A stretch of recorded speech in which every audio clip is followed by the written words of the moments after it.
Shalom, selamat pagi.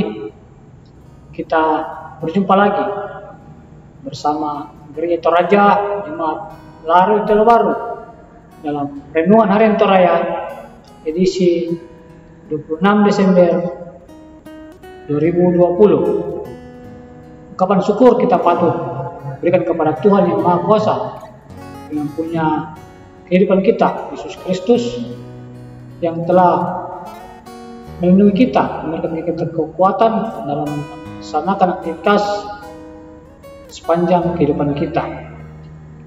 Sebelum kita membaca, merenungkan, bahkan belajar maksud Tuhan melalui firman-Nya, kita minta kekuatan dalam doa, kita berdoa. Terpujilah Engkau ya Tuhan atas kasih kemurahan dan penyertaan-Mu dalam hidup dan kehidupan kami, di mana pada hari ini ya Tuhan, Engkau masih mempercayakan kami menikmati karya dan kerja-Mu di hari ini. Dan terlebih khusus hari ini ya Tuhan, kami akan belajar maksud firman-Mu. Ajar kami mengerti apa yang Engkau perintahkan melalui kebenaran firman-Mu. Berfirmanlah, karena sesungguhnya kami telah siap mendengarkan bahkan merenungkan kebenaran firman-Mu. Dalam Kristus Yesus, Tuhan dan Juru Selamat kami yang hidup. Amin.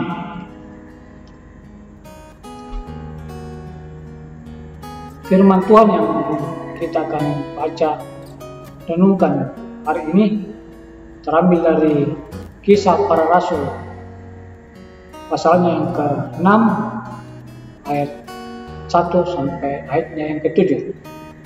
Saya akan bacakan untuk kita semua. Firman Tuhan. Pada masa itu, ketika jumlah murid makin bertambah, timbullah sungut-sungut di antara orang-orang Yahudi yang berbahasa Yunani terhadap orang-orang Ibrani. Karena pembagian kepada janda-janda mereka diabaikan dalam pelayanan sehari-hari. Berhubung dengan itu, ke-12 rasul itu memanggil semua murid berkumpul dan berkata, "Kami tidak merasa puas karena kami melalaikan firman Allah untuk melayani meja. Karena itu, saudara-saudara, pilihlah 7 orang dari antaramu yang terkenal baik dan yang penuh roh dan hikmat, supaya kami mengangkat mereka untuk tugas itu, dan supaya kami sendiri dapat memusatkan pikiran dalam doa dan pelayanan firman. Usul itu diterima baik oleh seluruh jemaat. Lalu mereka memilih Stefanus, seorang yang penuh iman dan Roh Kudus, dan Filipus, Prokhorus, Nikanor, Timon, Parmenas, dan Nikolus, seorang penganut agama Yahudi dari Antioquia. Mereka itu dihadapkan kepada rasul-rasul, lalu rasul-rasul itu pun berdoa dan meletakkan tangan di atas mereka. Firman Allah makin tersebar dan jumlah murid Yerusalem makin bertambah banyak. Juga sejumlah besar iman menyerahkan diri dan percaya. Amin. Tema kita pada hari ini, menopang yang lemah. Dalam bahasa Toraya, untulak totak pabila. Sahabat-sahabat Kristus, hari ini kita masih dalam suasana penghayatan perayaan Natal. Nah, pertanyaan selanjutnya, apa yang kita renungkan dalam memaknai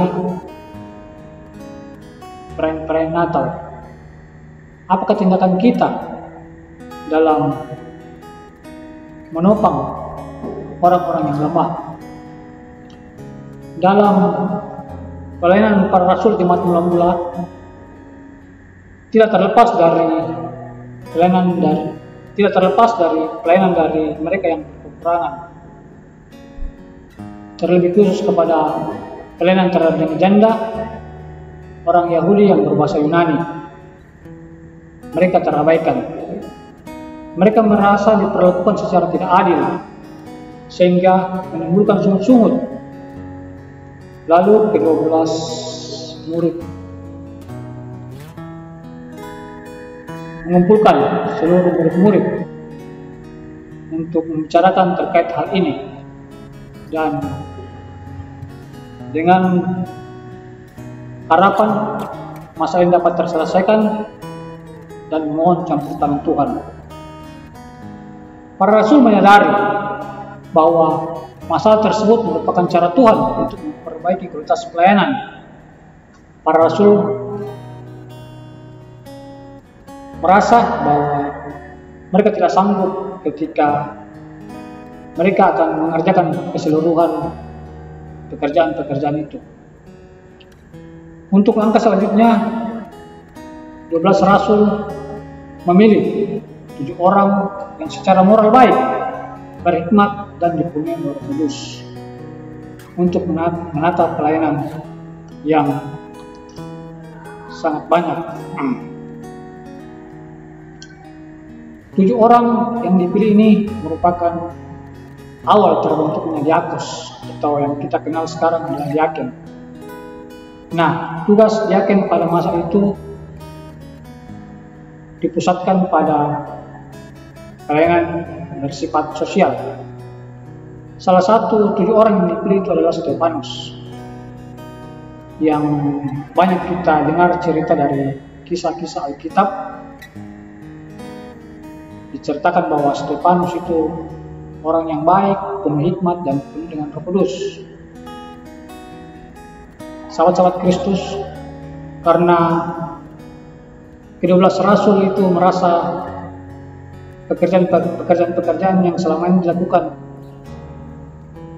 tidak sempurna, bahkan mereka menyadari bahwa kadang mereka lalai dengan bertambahnya pelayan baru dari 7 orang yang tidak terpilih. Maka diharapkan pelayanan ke-12 rasul itu bisa terfokus atau terpusat pada doa dan pelayanan firman. Pelayanan para rasul pada masa itu kiranya menginspirasi kita untuk mengenai bahwa jika selama ini kita merayakan Natal dengan pesta pora,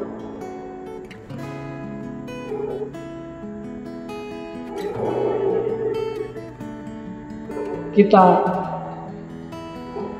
harus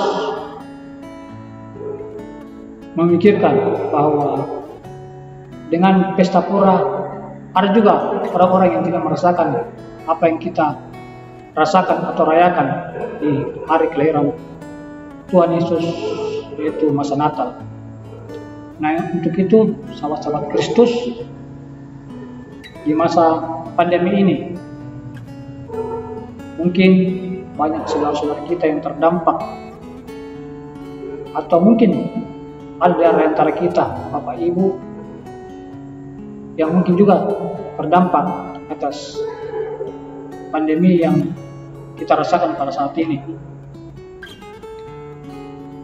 Natal tahun ini mungkin berbeda dengan Natal-Natal sebelumnya, di mana Natal-Natal yang lalu dipenuhi oleh euforia, pesta pora. Namun Natal pada masa ini kita diajak untuk merenungkan bahwa ketika kita merayakan Natal dengan pesta yang besar, ada juga orang-orang yang tidak merasakan hal yang seperti kita rasakan. Dan mungkin di masa pandemi ini kita banyak belajar bahwa ada hal-hal yang tertentu yang kita harus lakukan. Seperti dalam konteks pembacaan kita diceritakan bahwa pelayanan-pelayanan yang tidak tersentuh, yaitu janda-janda, orang Yahudi. Maka dengan itu, sahabat-sahabat Kristus yang sama dikasih Tuhan, Roma mengajar kita, Roma 15 ayat 1 mengajar kita yang kuat wajib menanggung kelemahan orang yang tidak kuat, dan janganlah kita mencari kesenangan diri kita sendiri. Firman ini mengajak kita semua untuk sering berbagi pada orang yang tidak berdaya. Yang berdaya berbagi kepada orang yang tidak berdaya. sehingga ada kesinambungan untuk merasakan hal yang sama yang kita rasakan. Jika kita kuat, kita menolong orang yang lemah. Sahabat-sahabat Kristus, hal ini penting oleh karena kelahiran Yesus ke dalam dunia ini justru menjumpai mereka yang tidak berdaya. Nah, sahabat-sahabat Kristus, marilah berbagi dalam kasih,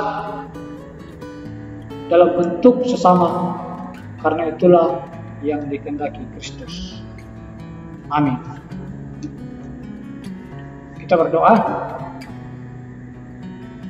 Bapa kami dalam kerjaan sorga, terima kasih untuk kebenaran firman yang boleh kami baca renungkan hari ini. Ajar kami ya Tuhan untuk selalu mengingat, bahkan berbagi kepada orang-orang, kepada saudara-saudara kami yang membutuhkan.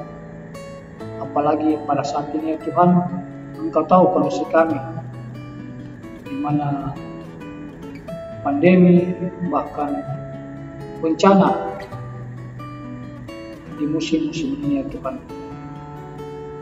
Kuatkanlah orang yang lemah Tuhan, dan ajar kami untuk membantu orang yang lemah, supaya kasih-Mu tetap terasa bagi orang-orang yang membutuhkan melalui kami ya Tuhan. Tuhan, hari ini kami akan melanjutkan aktivitas kami, tuntun dan sertai kami untuk terus melaksanakan aktivitas agar bisa berjalan sesuai dengan kehendak-Mu. Ajar kami untuk selalu mengingat ya Tuhan atas karya kerja-Mu di hidup dan kehidupan kami. Bukan salah dosa kami ya Tuhan, terima kami anak-Mu yang memohon dan bersyukur kepada-Mu. Dalam Kristus Yesus kami berdoa kepada Bapa di surga. Haleluya. Amin. Sampai sejauh renungan harian Torah kita hari ini. Kita berjumpa lagi di edisi selanjutnya. Salam sehat, terima kasih.